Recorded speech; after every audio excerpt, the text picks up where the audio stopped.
Who's come from Silicon Valley here to Spit Tech City. He's a serial entrepreneur and an extremely active person. And we're going to find out exactly why. Have a seat, Paul. Welcome, welcome, welcome. There's water if you need it. So thank you, man. Thanks for coming. Everyone can hear me? Yeah, okay, sounds good. Okay. All good, all good. Thanks for coming today. I know it's very last minute. No, thanks for having me. It's always good to see what's cooking in this city, yeah. Yeah, oh, hang on a minute, sorry. Šta radiš? Šta? Šta je ovo? Ja, imamo neki bogati Amerikanac. Ajde van. Okay. It seems that you left something behind. We've got some of your belongings in here. Okay, that's weird. So what we're going to do is basically reach in. Don't look, no looking. Okay. Reach in and touch something and pull it out.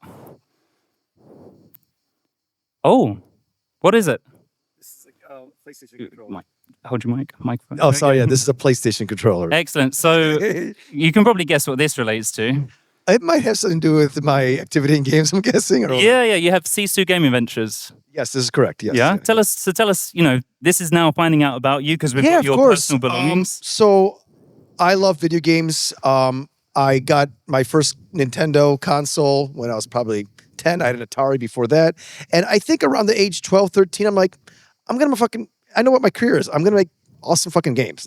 I'm just going to make really cool games. And so I kind of made it my life's work to go out there and try to get into the game industry. So I taught myself how to program. I did a lot of digital art, like pixel stuff. So I went to university. I went to a school called University of Illinois, one of the top 2 universities for computer engineering when I went there.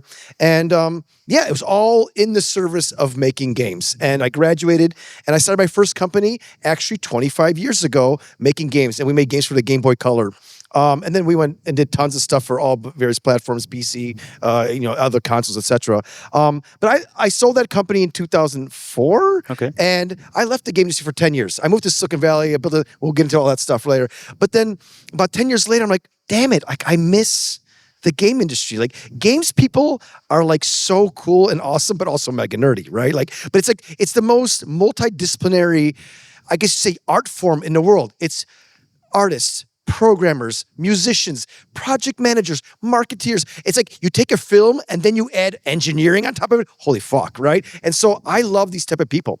And so I saw that there was an opportunity in the game industry. There was no venture capitals money in the game industry. There were publishers, and that was it. And I was like, well, why don't I fix this? And so together with me and my friend Samali, who actually is in town with me sailing, and he'll be here later tonight, and we started the arguably first ever venture capital fund focused only on video games, and that's Sisu Game Ventures. It's headquartered in Helsinki. We have offices in the United States. We have also investments in Asia, and we've done over 100 gaming-related companies in the last 11 years. So why Finland? So Finland, there's an amazing game industry there. My co-founder Samli is from there. Actually, when I started my first company, one of my first offices outside the United States was in Finland. And so I just have always been really plugged in there. The community is really cool. It's, like I said, small country, similar size as Croatia, but they bet way above their belt. Mm-hmm. And I just love the culture there. I wanted to support them. And plus, most importantly, a great co-founder there. So that's why we started there. Perfect. Well, great to hear. So what about now? Do you play any games? I don't play any games. Any games? I mean, I will play the games of the companies that we're about to invest into. Okay. Oh, yeah. But it's like once you know how the sausage is made, and you're making it every single day, you don't necessarily want to go out there and eat any more sausages, right? So we're just like, I play the games. I'm really more interested in the game-making process. I see it as like a beautiful piece of art that people are making. And also, I want to get to know the people behind the games. And that, to me, is way more intriguing than actually playing the games right now. And so that's kind of how I approach it. Well, we're going to play a game now. Yes, I think we're playing a game. Okay. We're going to play a game. Anyone out there can shout out a game that they play. And remember that compared to some of you, we might be twice or triple your age. So I want you to dig deep into the game history, and we're going to see if you've invested in it. Okay? Most likely not, but okay, let's give it a go. Okay, so don't say Fortnite or Roblox or Minecraft. I did invest in Roblox. Oh. So You just said that it's likely you wouldn't have invested. Some indie hits at me, and they're going to throw me in a loop. So Okay, let's hear some games. Somebody shout one out. I have not invested in that company. I don't even know who made that one. So That one actually has only taken money, I think, from one investor, and that is not us, and it's been published by Ben and Up. So no, I'm unfortunately not in that one.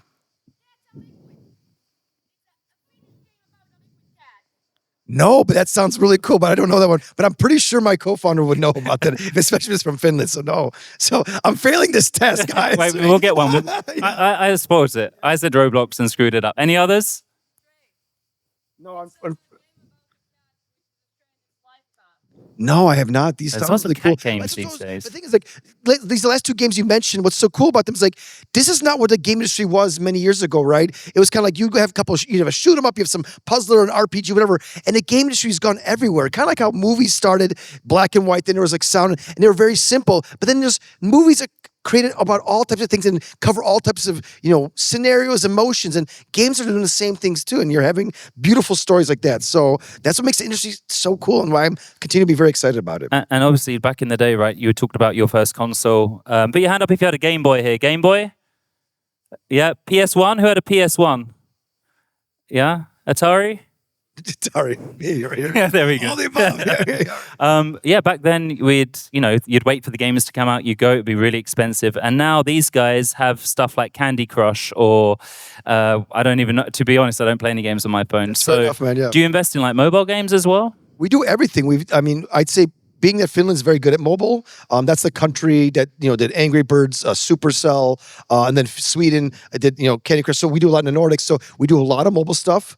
But yeah, we've done PC console. We've done VR stuff. We've done games in like weird other alternative platforms and stuff like that. We just did some stuff for Discord related games.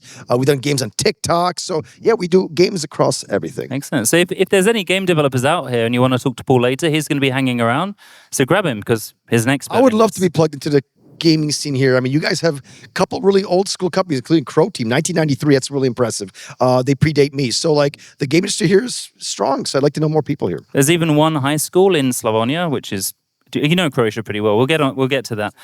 Who have in the high school, they actually have one course, one pathway for gaming. Evo running this or something like that? I'm not sure who is. I heard about this initiative. So tech guys know.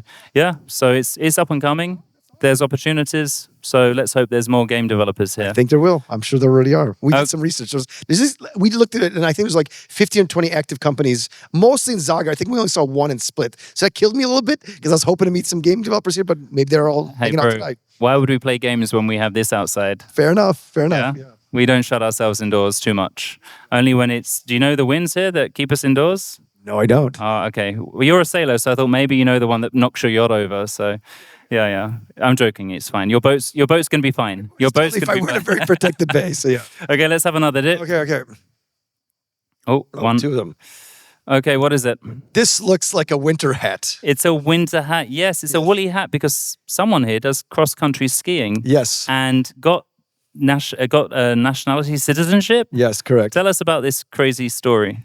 Yeah, so the way I live my life is I like to do projects and I like to set goals and I like to just get to them. I don't know how I'm ever going to get there. I just set something in a distance and I go there. And so this is in 2013. I was speaking at a conference in Berlin. And after the conference, I went for a few drinks with the attendees. And I woke up next morning and I had these things, I call them creative hangovers. You're kind of still drunk, actually, and you have really open channel to new ideas. And I was like, man, I came here, I spoke at this event, I talk about following your dreams and go after big dreams, but I did everything in business I wanted to do, but I didn't do everything I wanted to do in sports and athletics. I was a pretty sporty kid and played a lot of sports. And I was like, you know what I've always wanted to do? I've always wanted to be in the Olympics. So how do you get to the Olympics as a 35-year-old, out of shape computer nerd? And from America. Yeah. And I did everything I could to do that. So I read the rules of every single summer and winter sport. I found out there was 4 sports in the Winter Olympics that have flexible rules built for small or warm countries to encourage diversity in the Winter Olympics. These were downhill skiing, cross-country skiing, bobsled, and luge. I took time out from work. I traveled the world to meet the best coaches in those 4 sports. Ended up picking cross-country skiing. I moved to Finland, another reason why I love that country. And I started skiing. I had never touched skis in my life before. And yeah, so I kind of went down that path. But the problem is, being that I'm American, we have a very good ski team. My parents are actually Polish, and I'm a dual citizen, so they have a good ski team as well. How do you go out there and find a small, warm country? And through some of my connections, and this is a really long story. It's great. It's a great story because there's a great message. Yeah, I got connected through the president of Colombia. We became friendly, and they went out there. How did you get connected to the? Through an amazing friend of mine called Catalina, who kind of like some of my friends here, like especially like Giuliano, kind of these kind of like hubs of like community in their respective cities or countries. Okay. And she was running an agency for entrepreneurship in Colombia, and she's like, "Paul, we need more people like you." And I told her what I wanted to do, and she's like, "Let's fucking make it happen." She connected me to the president. The president then gave me citizenship by presidential decree. It was like a brand new program they started just for me. And then I went out there and I started the Columbia cross country ski team. I started this about 9 months before the Sochi Olympics, so I didn't make the Olympics, but I did super amazingly well. I qualified for the World Championships.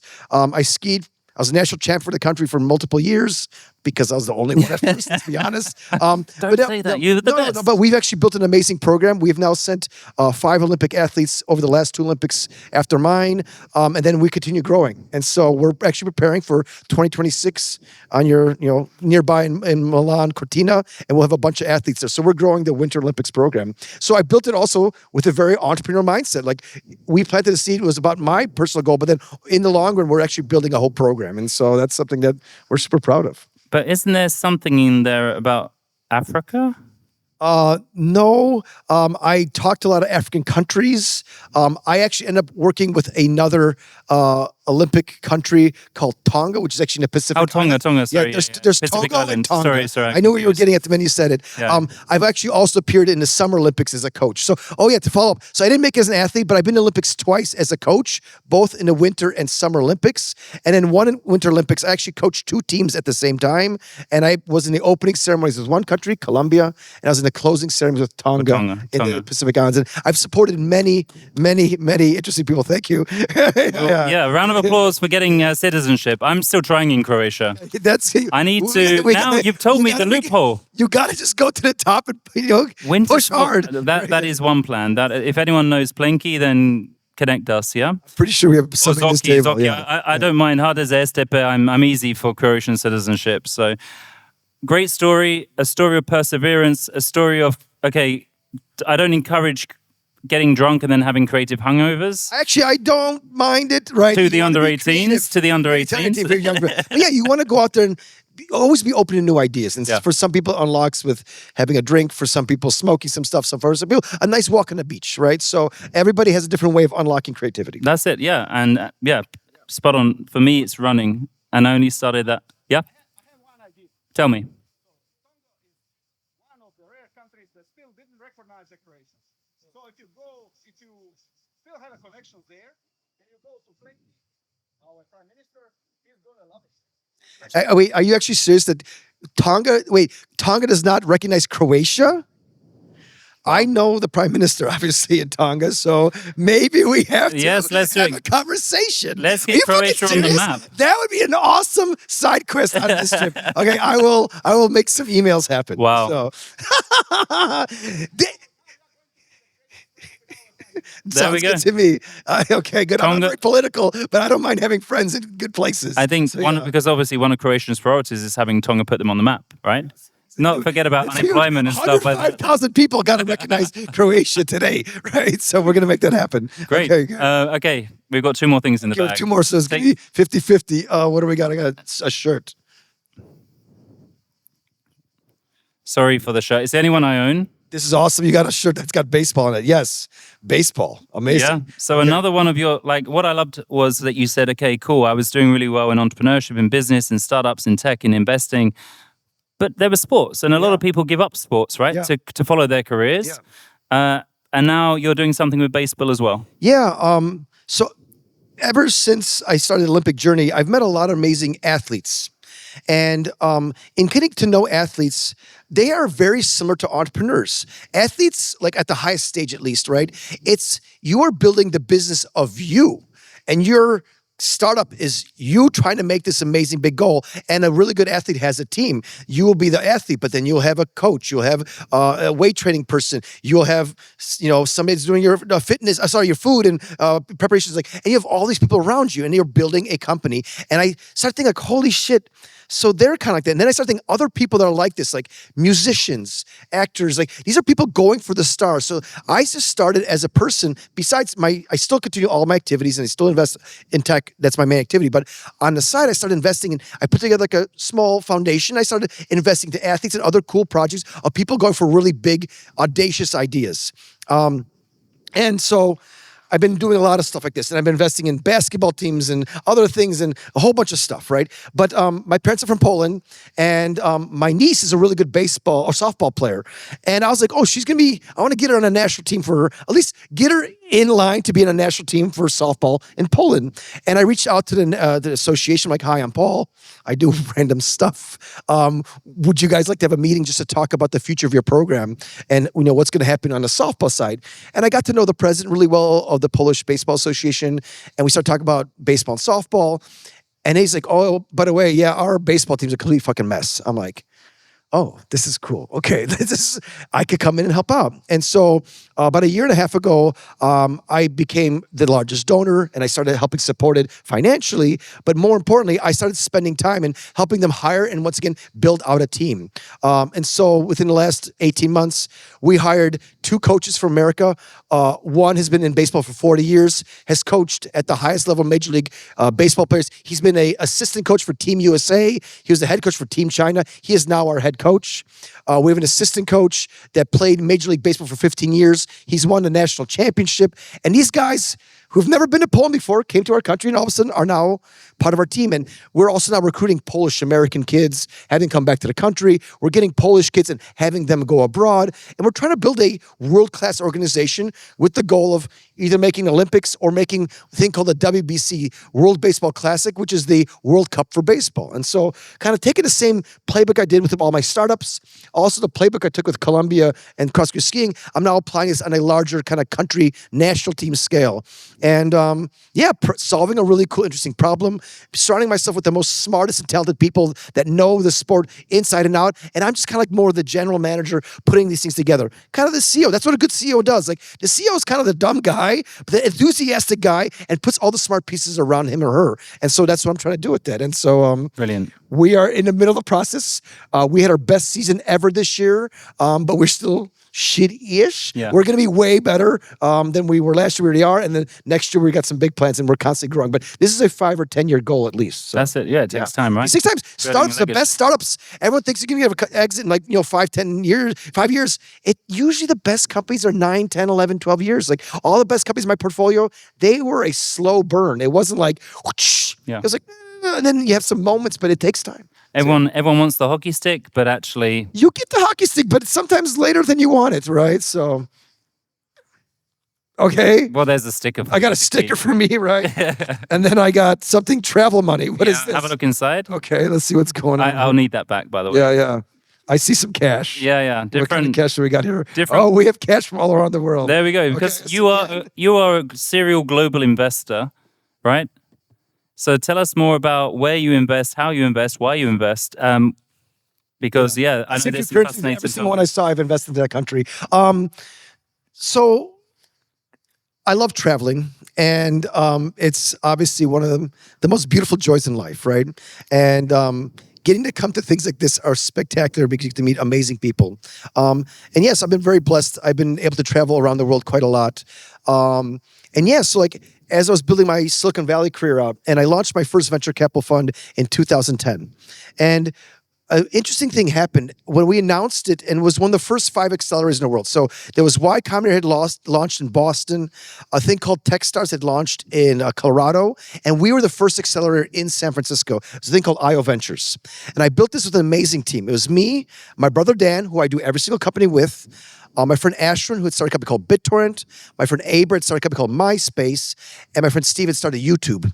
And so the 5 of us came together. We bought this awesome building in San Francisco, and we made it into half publicly open coffee shop and then half co-working space for our companies. And this is also like really early for co-working. When was this? This is 2010, Okay, 2009. okay. This is early. Yeah, Even yeah, co-working really wasn't a thing. I think Yeah. we were one of the first 10 or 20, right? But I don't want to take claim much for that. And yeah, we announced like, hey, we're taking applications. And we started getting applications a lot from the United States, but also a lot from the world. I'm like, oh shit, people are really hungry for this. And so our first batch, we took all Americans because it was just kind of pain in the ass getting all the legal stuff going. But our second and third batches, we started accepting some foreigners. We had some French teams. We had a team from Poland, I think. And we started getting all these cool teams. And I was like, this is awesome. And so we would do these cohorts once a year, because we were doing other companies and stuff on the side as well, too. And then I was like, well, in my off time when I'm not running the accelerator, let me go travel around the world. And I started traveling around the world, and a lot of governments started inviting me. And so like from the years 2012 to about like 2017, I kind of became the unofficial ambassador for Silicon Valley to the world. I was in about 40 different countries. I was meeting all the, every country we go to, we'd meet the top people, but also most importantly, we meet the grassroots. And every single country I'd go to, I'm like, hey, there's always a lack of financing. And every country does like, we need money. Of course, we need more talented people. We need better laws and all. But like, it was like, we need resources. And so I was like, you know what? I'm going to fix this problem. And so I just started building funds around the world. One specific case is the first one we did outside the United States, and they're the one that kind of helped me set the model. So the first country we engaged with was the government of Singapore. And they actually came to us. Okay. And they would bug me. They would come in like every couple of months to my office, and they're like, hey, Paul, what's going on? I'm like, doing my thing. And they're like, Paul, could you come to Singapore? I'm like, guys, I don't have time. I'm building this stuff. They're like, please come. We're going to send you flights, and we're going to put you up there, and we're going to set up an amazing itinerary. I went there the first time, and I was like, oh, that's really cool. But I'm like, that's really cool, and I left, right? Second time, they came to my office, like, Paul, we want you to come, but we have this big event, and we want you to go out there and like, just be part of it. Once you be the keynote speaker, could you come again? I'm like, yeah, of course, I had a good time. And then I also used it as a launch pad to go out there and do a little vacation in Thailand, Nice. and Malaysia, and stuff like that. At the end of this trip, they're like, Paul, we're going to give you an offer, and you're going to take it because this is the best we could do. So we want you to start a venture capital fund here. And so every single dollar you bring of private money, either local or but just private money, we'll match with $5.50. That's a non-guaranteed loan from the government. Almost a grant, but not quite a grant because they have some strings attached. And if you do that, so then I'm like, wait a second. So if I bring in $2 million, I have a $10 million fund. They're like, yes, you do. Holy shit. I went back to the United States. I was like, I'm not going to be able to move there because I'm running this thing in the United States. Like, I need to find somebody who's going to help me do this. So one of my former co-founders, a guy named Vinny Loria, he's an Italian-American guy from Long Island. I'm like, dude, and he was one of the co-founders of my third. Well, he was employed by my second company and a co-founder of my third company. I'm like, dude, you just came back from Asia and you said you had a good time there. Do you want to move there and start a VC fund with me in Asia? 2 months later, him and his wife flew there, and we started a fund called Golden Gate Ventures. Golden Gate Ventures now, 4 funds later, over $500 million under management. We're, I think, 10 plus unicorns. It is the fund that defines Southeast Asia.